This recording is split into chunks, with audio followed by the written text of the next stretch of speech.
everyone. Welcome to Inside Magazine. I'm David Matlin. Well, to give birth to the child of another woman and carry her life so that others can be parents, this is the choice made by surrogate mothers. Well, surrogacy sometimes represents the last hope for infertile couples, especially when the woman is unable to carry a pregnancy to term.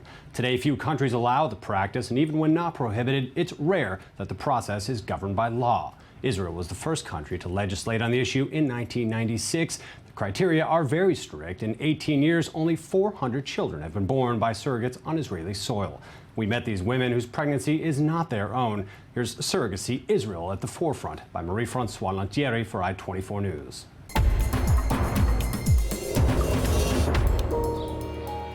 We're in Dimona, in a poor section of the city. Lital lives here with her husband and 2 children.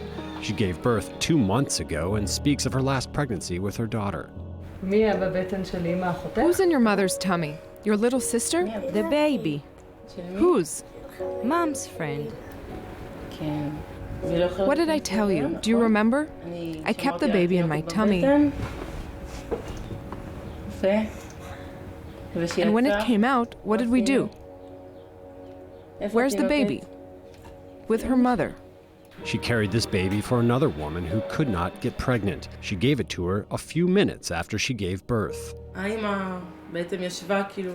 The mother was sitting next to me and we directly gave her the baby together with the umbilical cord. And that's it. I stayed in the room with him. And the mother held the baby in her arms. The umbilical cord is there and connects each to the other. This is a situation, something I will never forget. I felt nothing. I didn't feel that it was something that belonged to me. As if a girlfriend had given birth and I was next to her. It did not mean anything. Lital gets a phone call. It's from Karen, the mother of the child she bore, to ask for news of the baby. Did she sleep well? She slept all night. I told you it would be okay. Like she was with me because she was born in the middle of the night. She went to sleep, woke up in the morning, and everything was fine. She has something of me, you can say it. I told her many times that she's like me. Maybe because I was quiet and did all that was needed. Israel is the first country in the world to have created a law to regulate surrogacy in commercial form. That was in 1996. Rona Shuz, a law professor, is an expert in the field. In Europe, there are no countries which allow commercial surrogacy. In some countries, surrogacy is forbidden completely, and in others, then only altruistic surrogacy is allowed. Israeli society strongly encourages couples to have children, social pressure that can be explained in several ways. There is an actual religious commandment for a man to be fruitful and multiply, as is written in the Bible. There are also historical and demographic reasons. First of all, the fact that so many Jews were murdered in the Holocaust, and also because of the Arab-Israeli conflict, remain a majority and not a minority. The licensing authority is entrusted to a committee of doctors, social workers, lawyers, psychologists, and religious people. The very strict criteria are as follows. The surrogate mother must have a child of her own, be between 22 to 38 years old. The parents must be sterile and less than 50 years of age. Those involved are required to undergo medical and psychological tests. The last criterion, religion. It must be the same for both parties. So just say, for example, that one of the parties is Christian, then we would have to have a Christian minister on the committee, and he would be able to say, yes, it's okay, this is so there won't be any doubt about the religion of the child. Libby is 12 years old. She came into the world through a surrogate mother, Sylvia. She speaks about it very freely in her mother's presence. I say that my mother could not have children. A surrogate mother kept me in her womb. How did you come to be in her womb? The embryo came from Dad's sperm and Mum's ovary and was placed in the womb of my surrogate mother, Sylvie. She bore me and made me grow, and now I belong to Mum. Only to Mom. Of course, I'm easy with it. I'm not ashamed. There is no shame in it. You resemble Sylvie? I do not think so, but my friends say yes. How can they think like that? It's our own genes, I look like my mother and my father. like 2 drops of water. For Libby, there's no biological connection between her and Sylvia. This does not prevent her from being deeply attached to the woman who's brought her into the world. I like her very much. Like family. Yes, like family. I am very close to her. It's very important for me to stay in touch with her. It's important to you? Yes. Why? I think it's important to stay in touch with her, even if she's not my mother. She has done something very important for me to be in this world. She gave birth to me. I'm going to cry.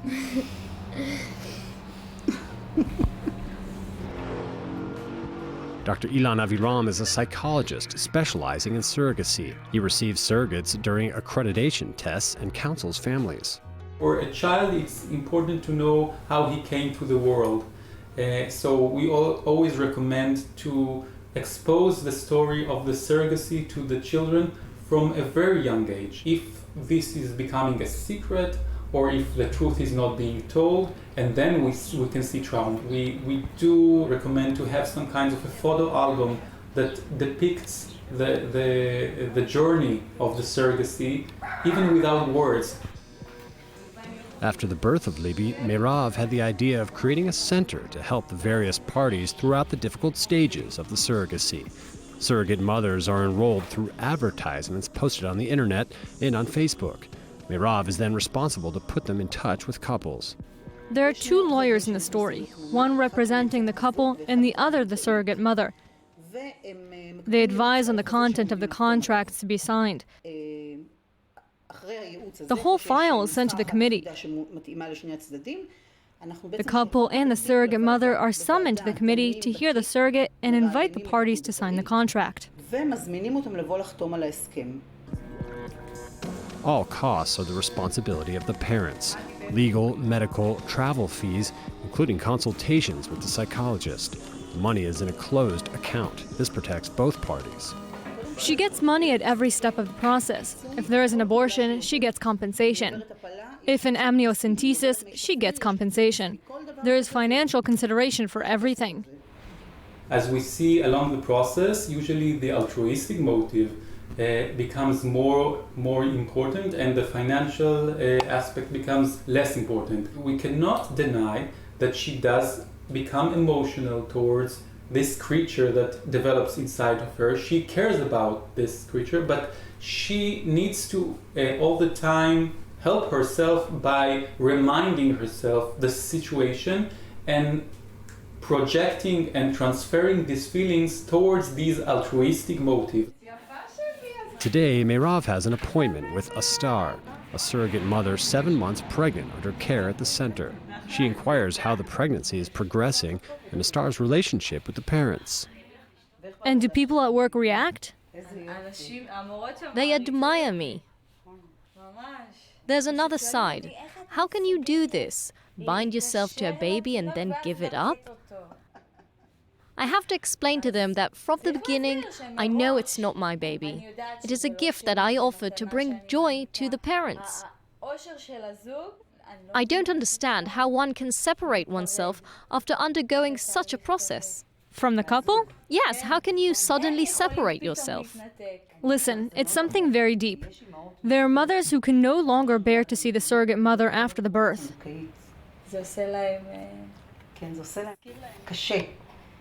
It reminds them of what they cannot do. I was very jealous. Sylvie used to call me and tell me, "You have no idea how much she kicks. You will have a football player." At those moments, I was jealous of not being able to feel this. Astar is fully devoted to this pregnancy, which she sees as a mission and a gift of herself to the parents. I wait for the moment she will come out and I put her in the hands of her mother. I think about it all the time. That's my dream. That's the picture I have in my head. The mother holding her in her arms. That is happiness. The danger with idealization is that one moment it just collapses. And we need to follow up and see that the surrogate has a good adjustment to the life after surrogacy. Astar now looks radiant. However, beginnings were difficult. The first gynecologist had her undergo very difficult treatments. This is a very hard time to go through. Injections, hormones, mood swings, nausea and frustration. I felt it was not worth the trouble. I felt they were playing with my body. They damaged my eggs, they damaged my uterus. I was afraid. I was afraid it would hurt. But they wanted this doctor. I went and told them, look, if you do not change the doctor, I give up. Then they woke up. We are on the premises of the Israel Civil Rights Association that signed a petition for the abolition of surrogacy. Hannah, a feminist activist, also opposes this method of procreation.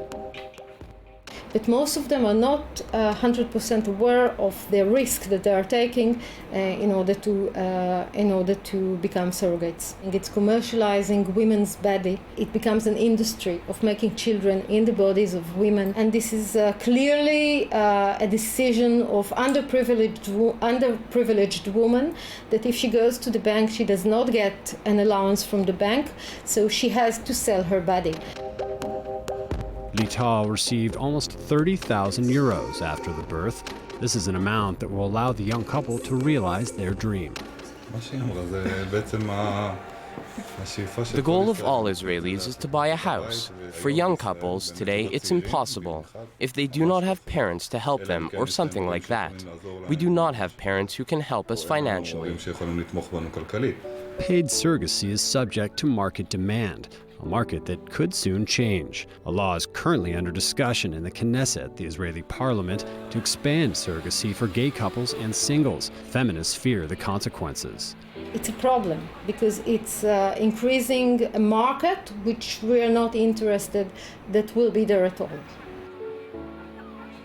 Criteria will likely be relaxed, with the risk of recruiting less dedicated or more fragile surrogates and unable to manage a process whose psychological and emotional consequences are important, especially after childbirth.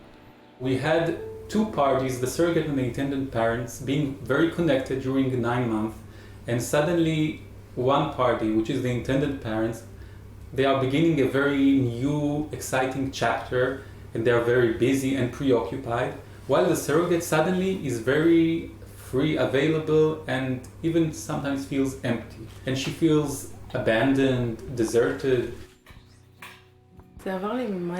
It was too fast. I wanted it to happen. I was there and then it was over. I don't know how to explain it. That's it. It's over and we go back to the routine. I miss it. I wanted to continue it more and more. I love being pregnant. It gives me pleasure. I could have had 10 children. I think I'll do it again. Maybe.